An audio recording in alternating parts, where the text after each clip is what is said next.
It's time to make some RV manufacturers and some RV dealerships super happy.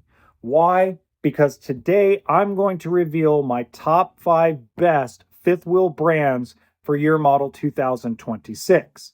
Once again, like the last video I did where I did the worst, we're not going to include any fifth wheel toy haulers. I know I'm going a little out of order. Normally I do the dual axle travel trailers, fiberglass, aluminum, etc. But I got some, let me put it this way. I've had a lot of people reach out to me and say, hey, can you do the fifth wheels next? Because we're really getting close to buying a fifth wheel towards the end of the year. I'm like, you know what? Screw it. Let's do it. Okay. So welcome to HB RV Lifestyle, the podcast. I'm the host, the Honey Badger, John Livingston, here to give it to you straight and transparent about the RV business, as well as some other things. Now, as Stephen A. Smith says, the list is fluid. The list is fluid, which means in this case, if they start really screwing up really bad, they're going to come off the list and I'm going to have to do a new one. Haven't had to do that yet, but getting pretty close, right? I've gotten pretty close a couple of times. All right, so starting with number 5. Number 5 on the list is the Axion lineup. Now, I saw Matt's RV reviews. I think Matt did a way better job as far as giving a presentation on the new stuff that these guys are coming out with. Now, this is a super expensive fifth wheel, folks. This is not a cheapy, run-of-the-mill fifth wheel that middle America is going to buy. This is someone that legitimately is selling the house, hitting the road, and gonna go travel in luxury, right? And I think Matt did an excellent job doing his unveiling. Josh did a pretty good job as well. But let me tell you that based on the information that I have about the company, the folks I've talked to, the videos I've watched, I gotta say that is gonna be one heck of an awesome fifth wheel as we move forward in the industry. Now, if you're wondering how the heck can you come up with this list, it's because I have 15 years in the industry. I've worn so many hats. I've had this YouTube channel and podcast for a long time. I believe my opinion has some merit on this stuff. And that brings me to number 4. Number 4 will shock you folks. And remember that I take into consideration the price of the unit compared to what you're getting. And number 4 on the list is Forest River Saber.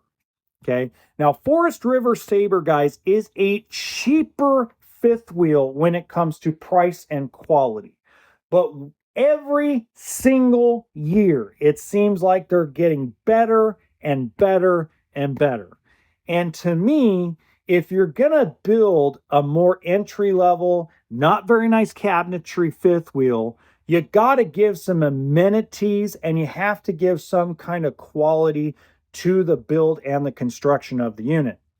And Saber right now is doing such an excellent job, and it just keeps getting better and better. It's one of Forest River's best products out there. You might want to check it out. It's really, really awesome. Okay. Unfortunately, I don't sell them. I wish I did. It would be really cool.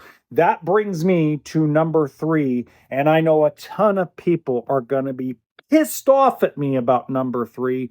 But remember, when I bash a product and they make improvements, I have to give them credit's due. In this case, I got to give Grand Design Solitude its credit. They've gotten better and better and better. Now, we still have the class action lawsuit for the frame failure and frame flex stuff with Grand Design. I don't want people to forget about that. I also want people to forget that Grand Design, Solitudes, Momentums, and the big Reflections were having major frame problems for a long time, going all the way back to 2014 and 15 during its inception. That being said, I would take a look at what they're doing for 2026. They're doing a lot better job. A lot of the things that, and again, I don't care what their motivations are. I've said that before. Grand Design has gotten better with what they're doing frame-wise, and that comes from independent service centers. Not somebody with a Facebook page that's all pissed off at the world. Not some dude that, talks to a podcaster because he's mad at Camping World and mad at Grand Design and mad at the world. Nothing of that nature. This comes from independent guys that have no skin in the game. Okay. That brings me to number 2. Number 2 will shock the world. Number 2 is Palomino Columbus. This is a product that is not talked about a lot because there's not a lot of them built.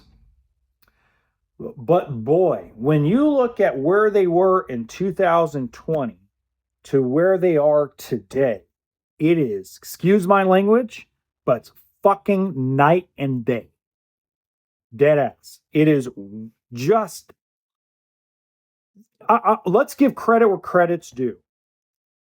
They are priced lower than a Brinkley, lower than a Grand Design Solitude, lower than a lot of products outside of, let's say, Cedar Creek and a couple other products, okay?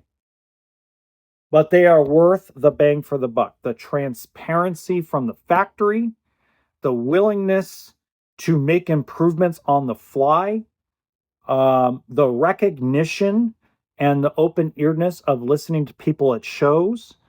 This is a product that is going to probably, hopefully, outsell everybody this year in its price point. You do not buy anything until you've checked out that product, especially if you want to spend under $100,000. Okay? Fabulous product. Okay? But number 1 is different this year than it was last year. Number 1 is Lux. Let's give Lux all the credit in the world. It, to me, is the best built, best bang for your buck product on the market today. But again, you're spending more money than you normally would. Like when a dealership carries a Lux on their lot, they could pretty much carry, 20 travel trailers at that same price that they're paying for most of these Luxes. Is it worth the money? Yes. Is everybody going to buy it? No, because a lot of folks don't have that kind of budget. They don't have that $2,000 to $3,000 a month budget. They don't have that $250,000 to $400,000 cash budget. But if you do, that may be the best unit on the market today, most bang for your buck, and the most residential that you can get when it comes to a fifth wheel. So until next time, remember that RV always stands for toolkit and sense of humor.